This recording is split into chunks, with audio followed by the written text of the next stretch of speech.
পাখির চোখে দেখা যাচ্ছে পাহাড়ে বুক চিরে এঁকে বেঁকে চলে গেছে সড়ক। এই চলার পথে রয়েছে শুধুই পাহাড় আর ছোট ছোট গ্রাম। ড্রেজারে কাটা হচ্ছে মাটি, কোথাও ভাঙছে কঠিন শিলা, আবার কোথাও হাইড্রোলিক হ্যামার দিয়ে চলছে কাজ। দুর্গম পাহাড়ে এভাবেই সীমান্ত সড়কের কাজ করছে বাংলাদেশ সেনাবাহিনী। নির্মাণাধীন এই সড়ক যুক্ত করেছে বিলাইছড়ির দুর্গম ফাড়ুয়া, জুরাছড়ির দুমদুমাকে। সেনাবাহিনীর অধীনে পার্বত্য জেলার সীমান্ত এলাকায় সড়ক নির্মাণ কাজ শেষ হলে নিরাপত্তা, আঞ্চলিক সন্ত্রাসবাদ দমন, সীমান্তের দুই পাশের অবৈধ অস্ত্র ও মাদক পাচার বন্ধ হবে।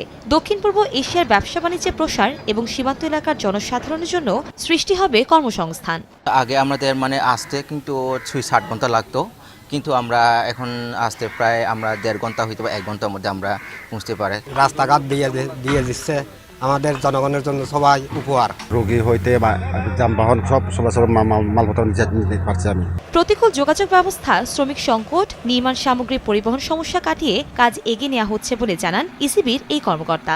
এখানে নির্মাণ সামগ্রীর সংকট রয়েছে এবং শ্রমিকেরও সংকট রয়েছে।